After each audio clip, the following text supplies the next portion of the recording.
Duplicate voter मतलब एक voter अनेक बार वोटिंग कर रहा है.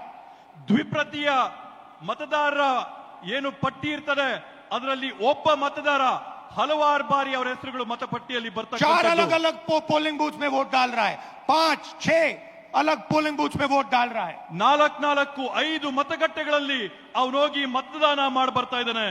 ऐसे तकरीबन 12,000 वोटर है. ಈ ರೀತಿಯಾದಂತದ್ದು ಸರ್ಸಮಾನವಾಗಿ 12,000 मतಗಳು ಇವತ್ತು ನಾವು ಕಂಡಿದ್ದೇವೆ.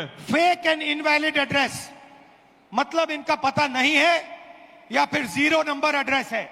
ನಕಲಿ ಆದಂತ ವಿಳಾಸಗಳಲ್ಲಿ ಅವರ ವಿಳಾಸ ಸಿಗದೇ ಇದ್ದಂತವರು ಈ ಪಟ್ಟಿಗಳಲ್ಲಿದ್ದಾರೆ. तकरीबन 40,000 ऐसे वोट हैं. ಹತ್ತತ್ರ 40,000 ಈ ರೀತಿಯಾಗಿ ವಿಳಾಸ ಸಿಗದೇ ಇದ್ದಂತ ಮತದಾರರು ನಾವು ಗುರುತಿಸಿದ್ದೇವೆ. बल्क वोटर एक एड्रेस में ಒಂದೇ ವಿಳಾಸದಲ್ಲಿ ದೊಡ್ಡ ಸಂಖ್ಯೆಯಲ್ಲಿ ಮತದಾರರ ನೋಂದಣಿಯಾಗಿರ್ತಕ್ಕಂಥದ್ದನ್ನ ನಾವು ಗುರುತಿಡಿದ್ದೇವೆ. एक बेडरूम का घर है और उसमें 40-50 लोग रहते हैं. ಒಂದೇ ಒಂದು ಕೊಠಡಿಯ ಮನೆ ಇದೆ. ಆ ಒಂದು ಕೊಠಡಿಯ ಮನೆಯಲ್ಲಿ 40, 50, 80 ಜನ ವಾಸ ಇದ್ದಾರೆ. और जब उनको वहां हम ढूंढने जाते हैं वहां पे कोई नहीं है. ಅಲ್ಲಿ ನಾವು ನಮ್ಮ ಜನನ ಕಳಿಸಿದಂತ ಸಂದರ್ಭದಲ್ಲಿ, ಅಲ್ಲಿ ನಾವು ಪರೀಕ್ಷೆ ಮಾಡಿದಂತ ಸಂದರ್ಭದಲ್ಲಿ ಅಲ್ಲಿ ನಮ್ಗೆ ಯಾರು ಕೂಡ ಸಿಗ್ಲಿಲ್ಲ. और घर का मालिक बीजेपी का लीडर. ಅಲ್ಲಿ ಯಾರಿದ್ದಾರೆ ಅಂತಂದ್ರೆ ಅಲ್ಲಿರ್ತಕ್ಕಂಥದ್ದು ಬಿಜೆಪಿ ಪಕ್ಷದ ಒಬ್ಬ ನಾಯಕ. इनवैलिड फोटोज 4,000 वोट जिसमें फोटो है ही नहीं या इतनी छोटी फोटो है कि दिखाई नहीं देती. ಕೆಲವೊಂದು ಮತದಾರರ ಗುರುತಿನ ಚೀಟಿಯಲ್ಲಿ ಮತದಾರರ ಭಾವಚಿತ್ರನೇ ಸಿಕ್ಕಲ್ಲ.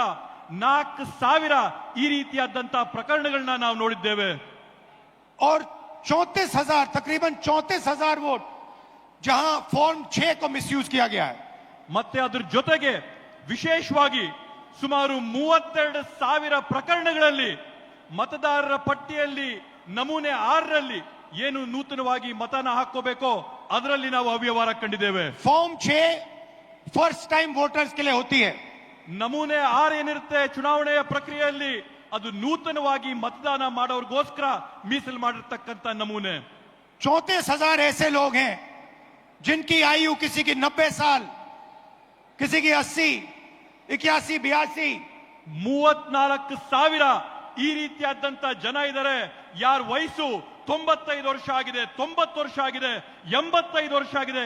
ಈ ರೀತಿಯಾದಂತ 34,000 ಜನ ಅಲ್ಲಿದ್ದಾರೆ. इस प्रकार से 1 लाख वोट इलेक्शन कमीशन और बीजेपी ने चोरी किया है. ಈ ರೀತಿಯಲ್ಲಿ ಈ ಮಾದರಿಯಲ್ಲಿ ಬಿಜೆಪಿ ಪಕ್ಷ ಮತ್ತೆ ಚುನಾವಣೆ ಆಯೋಗ 1 ಲಕ್ಷ ಮತಗಳ ಕಳ್ತನನ ಮಾಡಿರ್ತಕ್ಕಂಥದ್ದು ನಾವು ನೋಡಿದ್ದೇವೆ. डुप्लीकेट वोटर्स में एक व्यक्ति कर्नाटक में वोट देता है, उसके बाद उत्तर प्रदेश में वोट देता है. ನಕಲಿ ಮತದಾರರ ಪಟ್ಟಿಯಲ್ಲಿ ನಾವು ನೋಡಿದೀವಿ, ನಕಲು ಮಾಡಿಕೊಂಡು ಒಬ್ಬೇ ಮತದಾರನು ಕರ್ನಾಟಕ ರಾಜ್ಯದಲ್ಲಿ ಮತ ಹಾಕ್ತಾನೆ, ಮಹಾರಾಷ್ಟ್ರದಲ್ಲಿ ಮತ ಹಾಕ್ತಾನೆ, यूपी राज्यದಲ್ಲಿ ಮತ वोट ಹಾಕ್ತಾನೆ. देने का अधिकार उसको बेंगलोर में है, लखनऊ में है, वाराणसी में है, अलग अलग जगह देश में ये लोग वोट डालने के लिए ऑथराइज हैं. ಮತದಾನ ಮಾಡಂತ ಹಕ್ಕು ಈ ವ್ಯಕ್ತಿಗೆ ಬೆಂಗಳೂರಿನಲ್ಲಿದೆ, ಲಕ್ನೌನಲ್ಲಿದೆ, ವಾರಣಾಸಿನಲ್ಲಿದೆ. ಈ ದೇಶದ ವಿವಿಧ ಭಾಗಗಳಲ್ಲಿ ಮತದಾನ ಮಾಡಂತ ಹಕ್ಕನ್ನ ಈ ವ್ಯಕ್ತಿ ಕೊಟ್ಟಿದ್ದಾರೆ. मुझसे इलेक्शन कमीशन एफिडेविट मांगता है. ನನ್ನ ಹತ್ರಿಂದ ಇವತ್ತು ಚುನಾವಣೆ ಆಯೋಗ ಪ್ರಮಾಣ ಪತ್ರ ಕೇಳ್ತಾ ಇದ್ದಾರೆ. मुझसे कहता है कि मुझे ओथ लेना है. ಅವ್ರು ನನಗೆ ಕೇಳ್ತಾ ಇದ್ದಾರೆ, ನಿಮ್ ಮುಂದೆ ಬಂದು ಪ್ರಮಾಣ ಮಾಡಿ ಅಂತ ಹೇಳಿ. मैंने पार्लियामेंट के सामने, पार्लियामेंट के अंदर ओथ लिया है. ನಾನು इस संविधान के सामने ओथ लिया है. इस पर हाथ डाल के वोट लिया है. इस पे हाथ डालकर ओथ लिया है. ನಾನು ಸಂಸತ್ ಭವನದಲ್ಲಿ ಪ್ರತಿಜ್ಞೆ ಮಾಡಿದ್ದೀನಿ, ಸಂಸತ್ನಲ್ಲಿ ಪ್ರತಿಜ್ಞೆ ಮಾಡಿದ್ದೀನಿ, ಈ ಸಂವಿಧಾನದ ಮೇಲೆ ನಾನು ಪ್ರತಿಜ್ಞೆ ಮಾಡಿದ್ದೀನಿ, ನಾನು ನುಡಿಯಂತದ್ದೆಲ್ಲ ಸತ್ಯ ಅಂತ ಪ್ರತಿಜ್ಞೆ ಮಾಡಿದ್ದೇನೆ. और आज जब हिंदुस्तान की जनता हमारे डेटा को लेकर इलेक्शन कमीशन के वेबसाइट पर सवाल पूछ रही है तो इलेक्शन कमीशन ने अपना वेबसाइट बंद कर दिया. ಇವತ್ತು ನಮ್ಮ ದೇಶದ ಪ್ರಜೆಗಳು ನಮ್ಮ ಒಂದು ಪತ್ರಿಕಾಗೋಷ್ಠಿ ನೋಡಿದ ನಂತರ ಚುನಾವಣೆ ಆಯೋಗದ ವೆಬ್ಸೈಟ್ ಅಲ್ಲಿ ಪ್ರಶ್ನೆ ಮಾಡಕ್ಕೆ ಪ್ರಯತ್ನ ಮಾಡಿದ್ರೆ ಚುನಾವಣೆ ಆಯೋಗದ ವೆಬ್ಸೈಟ್ मध्य प्रदेश, राजस्थान, बिहार के वेबसाइट बंद कर दिए हैं। ಇವತ್ತು ಬೇರೆ ಬೇರೆ ರಾಜ್ಯಗಳ ವೆಬ್ಸೈಟ್, ಚುನಾವಣೆಯ ವೆಬ್ಸೈಟ್, ಬಿಹಾರದ ಚುನಾವಣೆಯ ವೆಬ್ಸೈಟ್ ಇವತ್ತು ಬಂದ್ ಮಾಡಿದ್ದಾರೆ. क्योंकि वो जानते हैं कि अगर हिंदुस्तान की जनता ने इसी डेटा को लेकर सवाल पूछना शुरू कर दिया तो उनका पूरा ढांचा कोलैप्स कर जाएगा। ಯಾಕಂತಂದ್ರೆ ಅವ್ರಿಗೆ ಮನವರಿಕೆ ಆಗಿದೆ, ಭಾರತ ದೇಶದ ಪ್ರಜೆಗಳು ಈ ಒಂದು ವಿಷಯನ ಕೇಳ್ಕೊಂಡು ಪ್ರಶ್ನೆ ಮಾಡಕ್ಕೆ ಪ್ರಾರಂಭ ಮಾಡಿದ್ರೆ ಅವರ ಒಂದು ನಾಟಕ ಏನ್ ನಡೀತಾ ಇದೆ ಆ ನಾಟಕ ಮುಗಿದೋಗುತ್ತೇನಂತ ಭಯ ಇವತ್ತು ಅವ್ರಿಗೆ ಬಂದಿದೆ. मैं यहां इस स्टेट से गारंटी देके कह रहा हूं, हमारी मांग है कि इलेक्शन कमीशन हमें पूरी देश की इलेक्ट्रॉनिक वोटर लिस्ट दे। ನಾನು ಈ ವೇದಿಕೆ ಮುಖಾಂತರವಾಗಿ ಚುನಾವಣೆ ಆಯೋಗ ಮಾಡಿದಂತ ಮನವಿ ಏನಂತಂದ್ರೆ ಈ ದೇಶದಲ್ಲಿರ್ತಕ್ಕಂಥ ಎಲ್ಲ ಚುನಾವಣೆಯ ಪಟ್ಟಿಗಳನ್ನ ನಮ್ಗೆ ಎಲೆಕ್ಟ್ರಾನಿಕ್ ಫಾರ್ಮ್ ಅಲ್ಲಿ, ಡಿಜಿಟಲ್ ಫಾರ್ಮ್ ಅಲ್ಲಿ ಕೊಡಿ ಅಂತ ಹೇಳಿ. वीडियोग्राफी के रिकॉर्ड्स दे। ಇವತ್ತೇನು ನೀವು ರೆಕಾರ್ಡಿಂಗ್ ಮಾಡ್ತೀರಾ ಮತಗಟ್ಟೆಗಳಲ್ಲಿ, ಆ ರೆಕಾರ್ಡಿಂಗ್ ಮಾಡಿದಂತ ಮಾಹಿತಿನ ನಮಗ್ ಕೊಡಿ ಅಂತ ಹೇಳಿ. और अगर ये हमें देंगे तो हम ये साबित कर लेंगे कि सिर्फ एक सीट नहीं चोरी हुई है। ಇವತ್ತಿನ ಮಾಹಿತಿ ನಮಗ್ ಕೊಟ್ರೆ ನಾವು ಸಾಬೀತ್ ಮಾಡಿ ತೋರಿಸ್ತೀವಿ ಇಲ್ಲಿ ಒಂದು ಮತ, ಇಲ್ಲಿ ಒಂದು ಸೀಟಿನ ಕಳ್ತನ ಆಗಿದೆ ಅಂತ ಹೇಳಿ. और सिर्फ कर्नाटका में नहीं चोरी हुई है, पूरे हिंदुस्तान में सीटें चोरी हुई हैं। ಈ ಕಳ್ತನ ಕೇವಲ ಕರ್ನಾಟಕ ರಾಜ್ಯದ ಒಂದರಲ್ಲೇ ಅಲ್ಲ, ಭಾರತ ದೇಶಾದ್ಯಂತ ಪೂರ್ತಿ ಈ ರೀತಿಯಾಗಿ ಮತಗಳ ಕಳ್ತನ ಆಗಿದೆ. इलेक्शन कमीशन बीजेपी का नहीं है, इलेक्शन कमीशन संविधान के लिए काम करता है।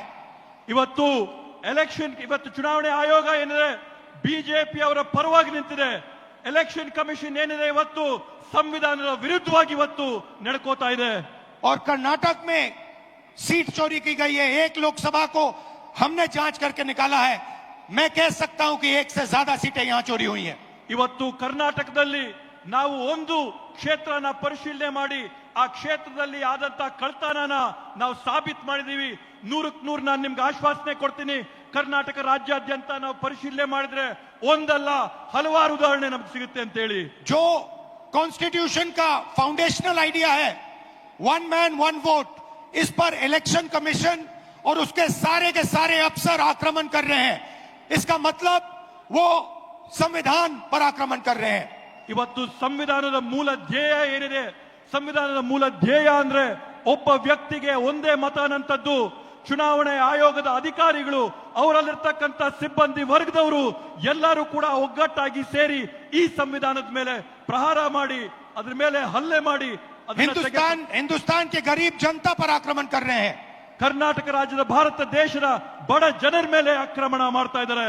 और मैं उनसे कहना चाहता हूं, अगर आप सोच रहे हो कि आप इस पर आक्रमण करके बचोगे तो फिर से सोचो। ನಾನು ಅವರೆಲ್ಲರಿಗೂ ಕೂಡ ಸ್ಪಷ್ಟವಾಗಿ ಒಂದು ಮಾತಾಡಕ್ಕೆ ಬಯಸ್ತೇನೆ. ನೀವು ಈ ಸಂವಿಧಾನದ ಮೇಲೆ ಪ್ರಹಾರ ಮಾಡಿ ನೀವು ಯಶಸ್ವಿ ಆಗ್ತೀರಾ ಅಂತಂದ್ರೆ ತಾವು ಮತ್ತೊಮ್ಮೆ ಆಲೋಚನೆ ಮಾಡಬೇಕು ಅಂತ ಒಂದು ವಾರ್ನಿಂಗ್ ನಿಮಗೆ ಕೊಡ್ತೀನಿ. टाइम लगेगा मगर हम आपको पकड़ेंगे।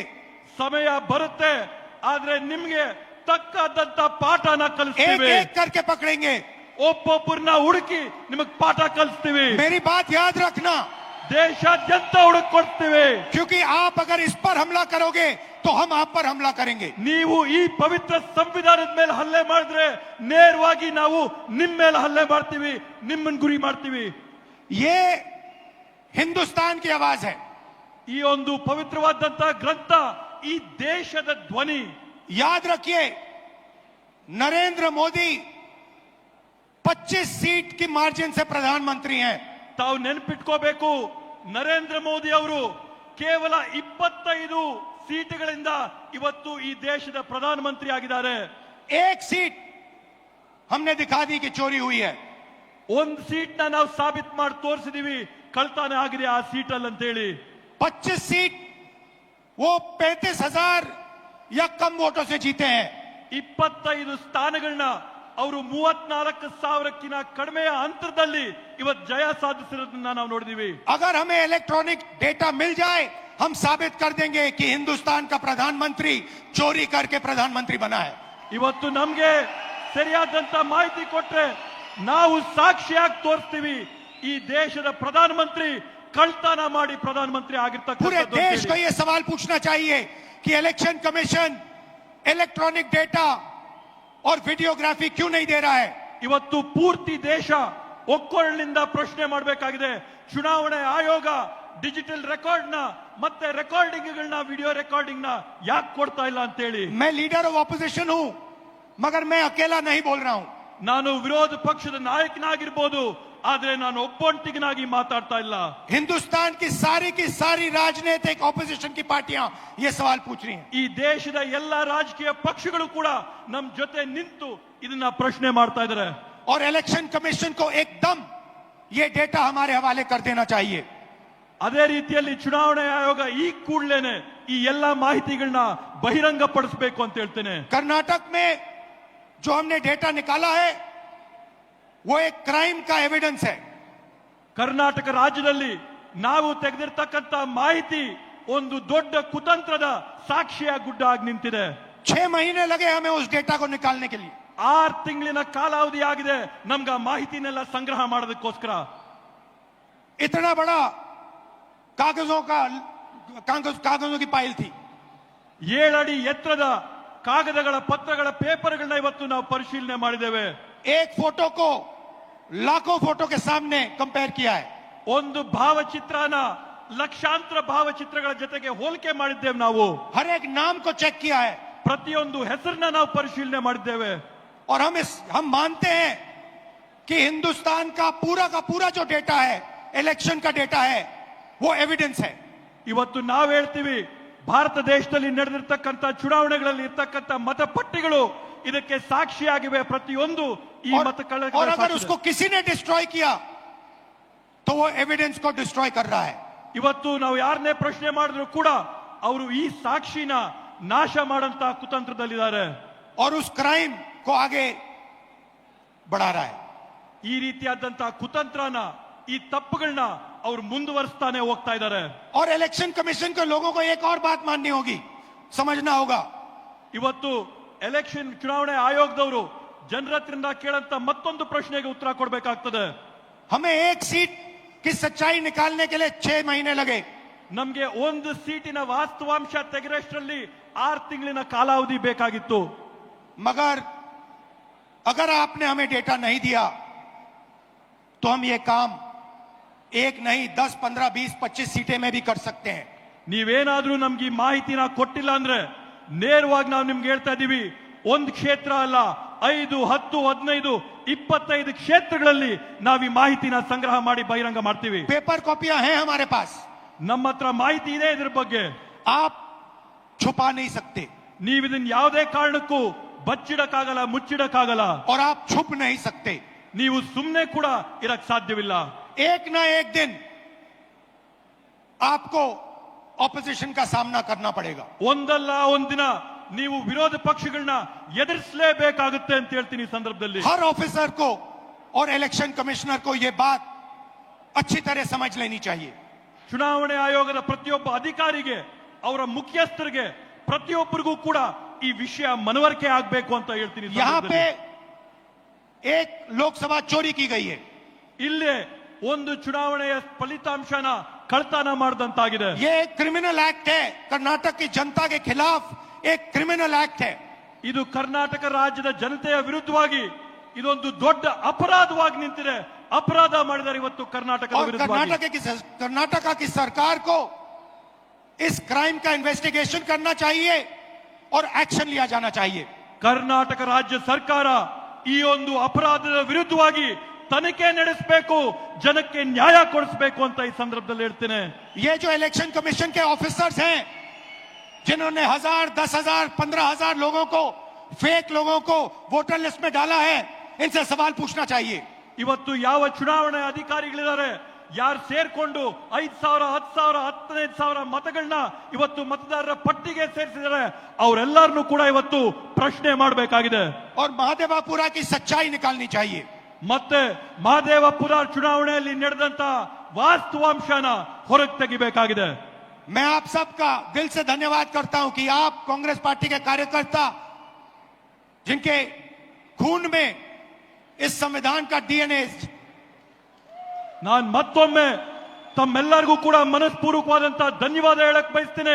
ಕಾಂಗ್ರೆಸ್ ಪಕ್ಷದ ಕಾರ್ಯಕರ್ತರಾದಂತಹ ತಾವೆಲ್ಲರೂ ಕೂಡ ತಮ್ಮ ರಕ್ತಗತವಾಗಿ ರಕ್ತದಲ್ಲಿ ಸಂವಿಧಾನದ ಡಿಎನ್ಎ ತಮ್ಮೆಲ್ಲರಲ್ಲಿ ಕೂಡ ಇದೆ ಅಂತ ಹೇಳಿ आपको याद होगा कि कर्नाटका की सरकार चोरी की गई थी. ತಮಗೂ ಕೂಡ ನೆನಪಿರಬಹುದು, ಈ ಹಿಂದೆ ಕರ್ನಾಟಕ ರಾಜ್ಯದ ಸರ್ಕಾರನ ಕೂಡ ಕಳ್ತನ ಮಾಡಿದ್ದಂತದ್ದು. पैसा देकर चोरी की गई थी. ಕಾಸುಗಳನ್ನ ಕೊಟ್ಟು ಹಣ ಕೊಟ್ಟು ಸರ್ಕಾರ ಕಳ್ತನ ಆಯ್ತು. और मैं आपसे अब कह रहा हूं 100% सबूत के साथ कि लोकसभा में भी आपसे चोरी की गई है. ನಾನು ಮತ್ತೊಮ್ಮೆ ತಮ್ಗೆ ಹೇಳ್ತಾ ಇದ್ದೀನಿ, 100% ವಿಶ್ವಾಸದೊಂದಿಗೆ ಹೇಳ್ತಾ ಇದ್ದೀನಿ, ಸಾಕ್ಷಿ ಆಧಾರದ ಜೊತೆ ಹೇಳ್ತಾ ಇದ್ದೀನಿ, ಲೋಕಸಭೆಯ ಚುನಾವಣೆ ಕೂಡ ಕಳ್ತನ ಆಗಿದೆ ಅಂತ ಹೇಳಿ. बीजेपी की विचारधारा इस संविधान के खिलाफ है. ಬಿಜೆಪಿ ಅವರ ತತ್ವ ಸಿದ್ಧಾಂತ ಈ ಸಂವಿಧಾನದ ವಿರೋಧವಾಗಿದೆ. और ये हिंदुस्तान के गरीब लोगों का, किसानों का, मजदूरों का, छोटे व्यापारियों का हथियार है. ಇವತ್ತು ಈ ಸಂವಿಧಾನ ಈ ದೇಶದಲ್ಲಿರ್ತಕ್ಕಂಥ ಬಡವರು, ಕಾರ್ಮಿಕರು, ರೈತರು, ಕೂಲಿ ವರ್ಗದವರು ಇವರೆಲ್ಲರ ರಕ್ಷಣೆಗಿರ್ತಕ್ಕಂಥದ್ದು ಈ ಒಂದು ಪವಿತ್ರ ಪುಸ್ತಕ ಮಾತ್ರ. और हर कांग्रेस पार्टी का कार्यकर्ता और नेता इसकी रक्षा करेगा. ಮತ್ತೆ ಪ್ರತಿ ಕಾಂಗ್ರೆಸ್ ಪಕ್ಷದ ನಾಯಕರುಗಳು, ಮುಖಂಡರುಗಳು, ಕಾರ್ಯಕರ್ತರು ತಾವೆಲ್ಲರೂ ಕೂಡ ಇದರ ರಕ್ಷಣೆಯನ್ನ ಮಾಡಬೇಕು ಅಂತ ಮನವಿ ಮಾಡ್ತೀನಿ.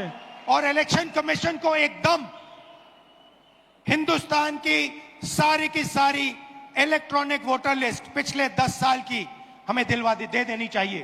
ಚುನಾವಣೆ ಆಯೋಗ ಇವತ್ತು ಈ ದೇಶದಲ್ಲಿ ನಡೆದಂತ ಕಳೆದ 10 ವರ್ಷದ ಚುನಾವಣೆಗಳ ಮತದಾರರ ಪಟ್ಟಿನ ಈ ಕೂಡಲೇ ಬಿಡುಗಡೆ ಮಾಡಬೇಕು ಅಂತ ಆಗ್ರಹ ಮಾಡ್ತೇವೆ. और वीडियोग्राफी भी दे देनी चाहिए. ಅದರ ಜೊತೆಗೆ ಮತಗಟ್ಟೆಗಳಲ್ಲಿ ಮಾಡುವಂತ ವಿಡಿಯೋ ರೆಕಾರ್ಡಿಂಗ್ ಕೂಡ ಬಹಿರಂಗಪಡಿಸಬೇಕು ಅಂತ ಹೇಳ್ತೇವೆ. और अगर ये नहीं देंगे तो वो एक क्राइम को छुपा रहे हैं. ಇವರೇನಾದ್ರೂ ಈ ಮಾಹಿತಿನ ಹಂಚಿಲ್ಲ ಅಂತಂದ್ರೆ ಇವರೊಂದು ದೊಡ್ಡ ಅಪರಾಧನ ಬಚ್ಚಿಡ್ತಾ ಇದ್ದಾರೆ ಅಂತ ಆಗುತ್ತೆ. और बीजेपी को इलेक्शन चोरी करने की मदद कर रहे हैं. ಮತ್ತೆ ಅದರ ಜೊತೆಗೆ ಚುನಾವಣೆ ಆಯೋಗ ಬಿಜೆಪಿ ಪಕ್ಷಕ್ಕೆ ಚುನಾವಣೆಯ ಮತಗಳ್ಳತನ ಮಾಡೋದಕ್ಕೆ ಸಹಕಾರ ಕೊಡ್ತಾ ಇದೆ ಅಂತ ಆಗುತ್ತೆ. जय संविधान, जय हिंद. ಜೈ ಸಂವಿಧಾನ್.